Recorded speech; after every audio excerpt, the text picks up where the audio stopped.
में मोदी इस power play का पहला चैप्टर शुरू हो गया है।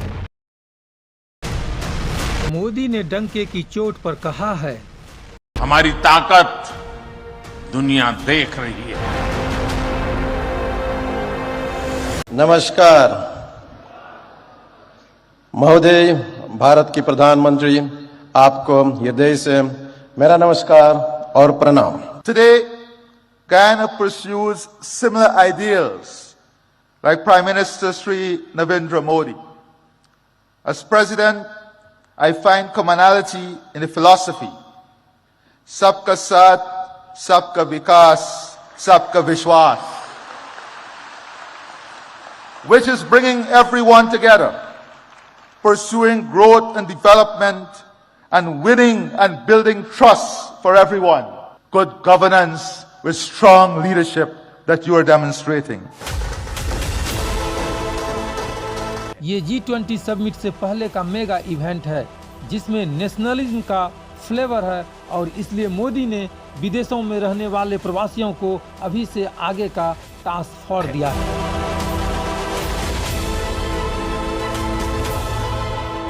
G20 समूह के 200 डेलीगेशन यहाँ आने वाले हैं, हिंदुस्तान के अलग अलग शहरों में जाने वाले हैं।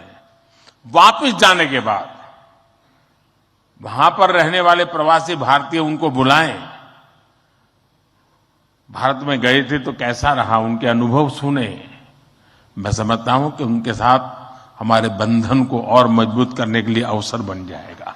मैं आप सभी को, सभी प्रवासी भारतीयों को विदेशी धरती पर भारत का राष्ट्रदूत, ब्रांड एम्बेसडर कहता हूं। सरकारी व्यवस्था में राजदूत होते हैं, भारत की महान विरासत में आप राष्ट्रदूत होते हैं।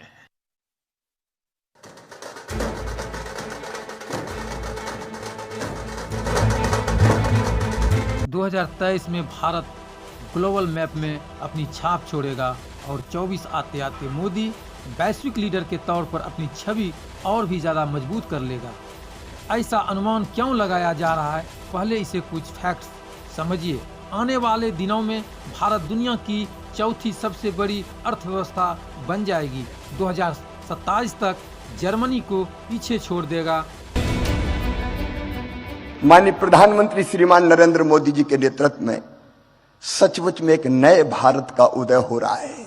भारत माता एक बार फिर से अंगड़ाई लेके जाग रही है और विश्व गुरु के पद पर अधिष्ठित हो रही है, बैठ रही है।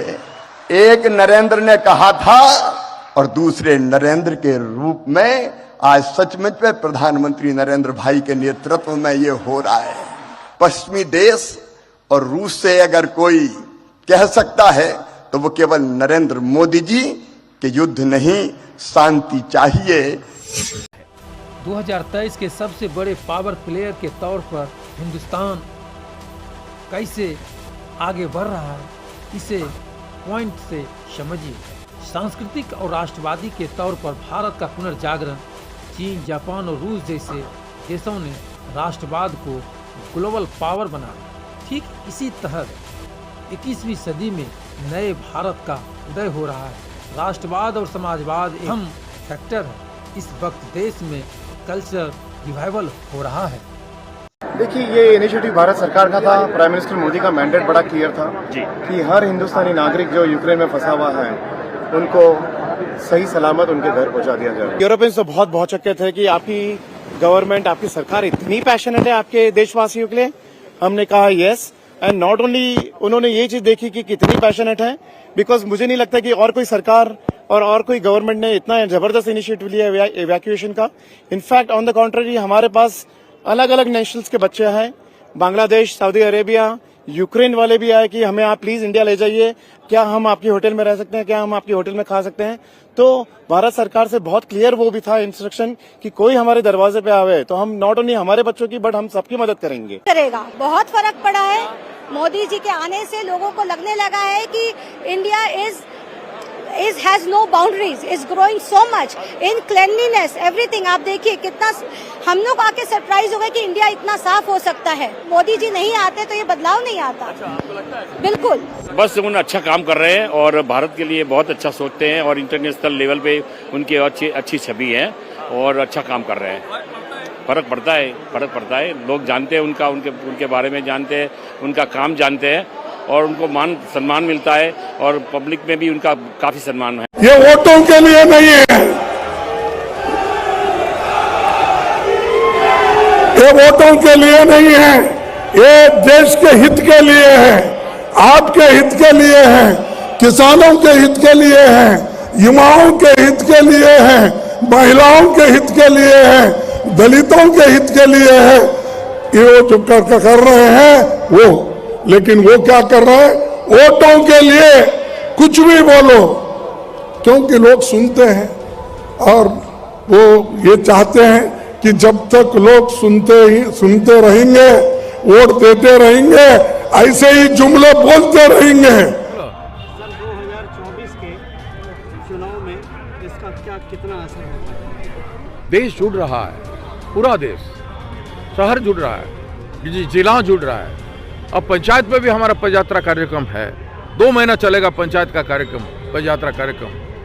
तो देश जुड़ेगा, एक बहुत बड़ा जन आंदोलन होने जा रहा है। नतीजा देश की जनता बताएगी, हम कौन होते बताने वाले। ये जो स्लोगन अभी है भारत जोड़ो यात्रा, ये क्या है? ये रुझान भाईचारा की है, नफरत तोड़ो की है और देश को जोड़ने का है। एहसास है जनता में, लोगों में एहसास है कि सत्य कुछ और है। जो मोदी जी और बीजेपी वाले कह रहे हैं वो सत्य नहीं, वो गुमराह है। बेरोजगार की स्थिति, महंगाई की स्थिति, उसको गुमराह करके जनता को आप धार्मिक उन्माद पर ले रहे हैं और दंगा पैदा कर रहा है। और चुनाव में अपना राजनीति रोटी सेक करके आप सारा देश को, पूंजी को अदानी अंबानी को दे रहे हैं। पोर्ट बेच दिया, एयरपोर्ट बेच दिया, बैंक बेच दिए, सारे उद्योग बेच दिए देश का। किसान का खेती बेचने लगे हैं, आदिवासियों का जल जमी जंगल संपदा बेचने लगे हैं, देश को गुलाम बनाने लगे हैं, संविधान को सम्मान नहीं कर रहे हैं। चाहे न्यायालय हो या इलेक्शन कमीशन हो या रिजर्व बैंक हो या संसद की गारिमा, इस सब का क्षुण्ण कर रहे हैं, इस सब का अपमान कर रहे हैं।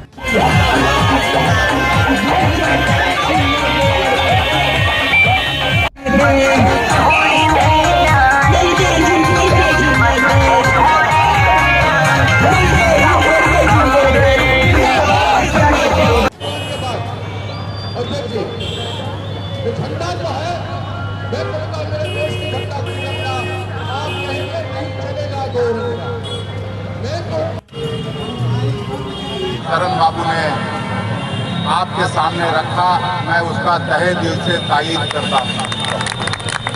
आप सभी जानते हैं राहुल गांधी जी और कांग्रेस की सबसे बड़ी चिंता सांप्रदायिक सद्भाव कायम रखने की, इस देश में संविधान से शासन चलाने की और आपसी एकता और अखंडता को मजबूत बनाने की उद्देश्य से राहुल जी ने 7 सितंबर से कन्याकुमारी से कश्मीर तक की यात्रा प्रारंभ की थी। 7 डिवीजन कर चुके हैं। लास्ट टाइम भी आप सब मीडिया वालों से मैं छपरा में भी मिली थी, पूर्णिया में भी मिली, नवाश की सबसे पहले आपको धन्यवाद भी देना चाहती हूँ कि मीडिया के वालों के कारण बहुत सारे लोगों को इंसाफ नहीं मिलता है, क्योंकि कमीशन को सोमोटो की पावर है। जब आपकी तरफ से यूट्यूब पे, सोशल मीडिया पे और प्रिंट मीडिया से जब हमारे पास न्यूज़ आती है, कहीं अत्याचार हो जाता है, कहीं रेप हो जाता है, कहीं घर के साथ कहीं भी कुछ गलत होता है, जब आप अपने मीडिया के माध्यम से वो न्यूज़ आती है तो उसमें हम सोमोटो पावर लेके नोटिस जारी कर सकते हैं।